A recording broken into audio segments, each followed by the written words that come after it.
If you enjoy listening to inspirational stories from people just like us, facing the fear and doing it anyway, then you're in the right place. My name is Claire Hill, and this is the No Rest for the Vivid podcast.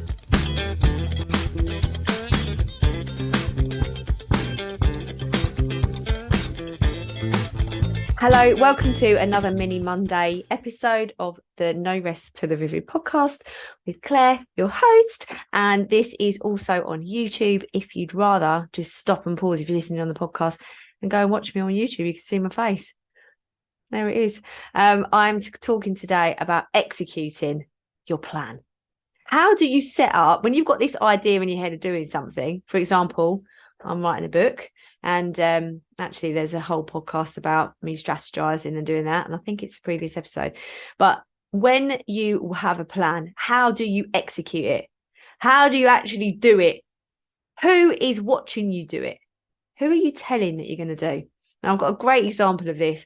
I had an amazing idea a little while ago before Christmas about creating a wire art kit that was incorporating the idea of Lego as well as embroidery, but you're learning wire art.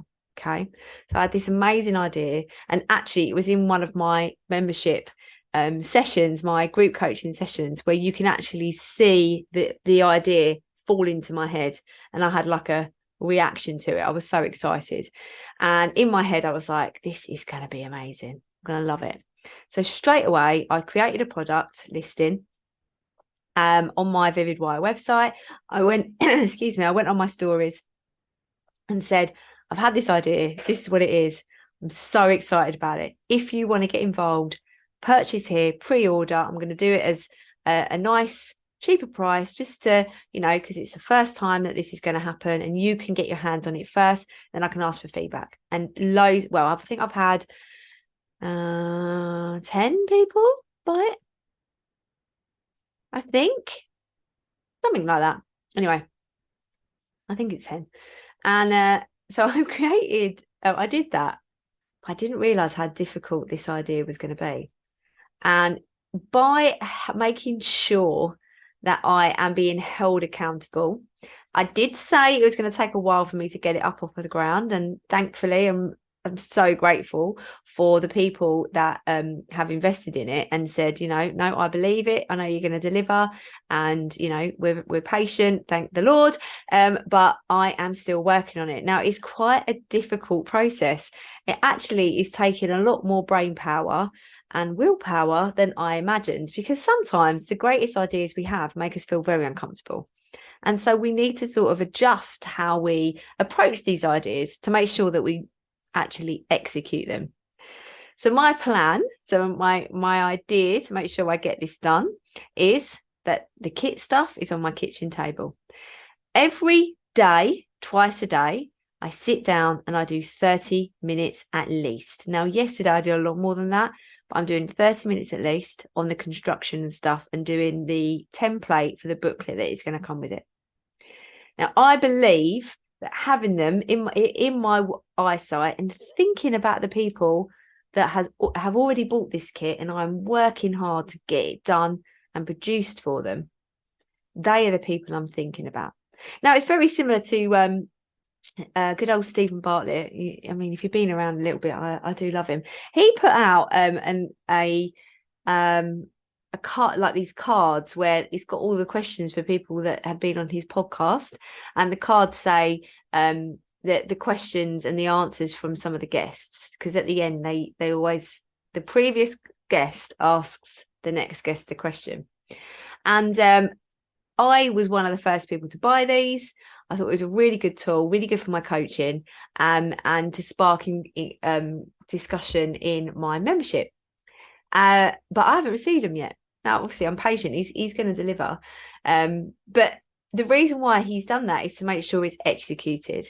And also, when you execute on and deliver on an idea, it's okay for you to, especially if you're communicating it, and this is the key, you have to communicate it, making sure that you're telling people, I'm still working on this because I want to deliver the best thing I can. And that's what Stephen Bartlett's done. He's told us all, they weren't up to scratch when they first got printed. We've ordered more from a different printers or whatever.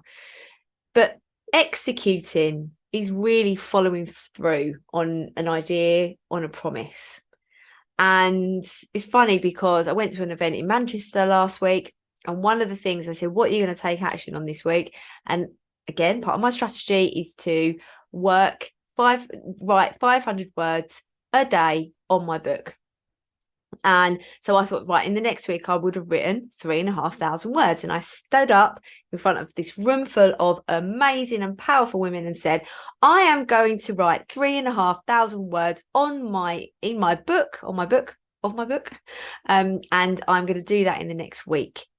Now, when I sat down over the weekend, it got to, I think it was Saturday. On Saturday, I was sitting there thinking, I haven't written my 500 words today.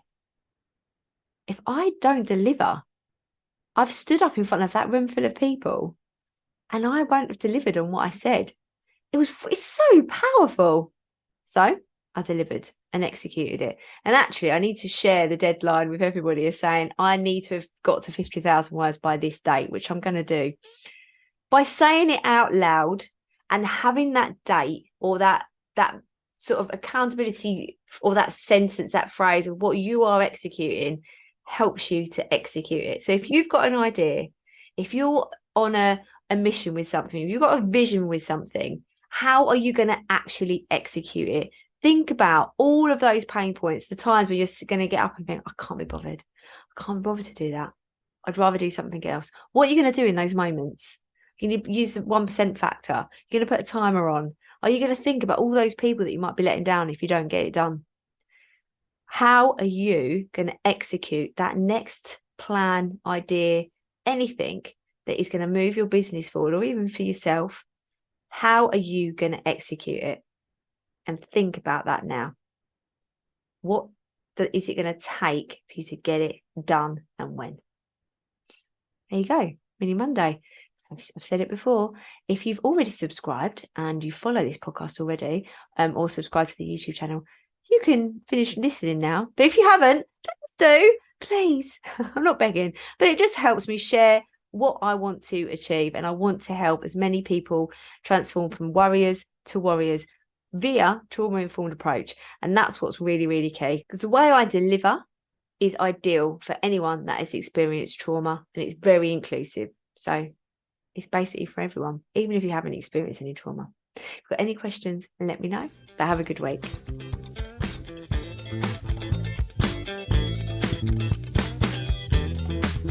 Thank you so much for listening to the No Rest for the Vivid podcast, written, produced and hosted by Claire Hill, and music has been composed by my brother, Phil Victor.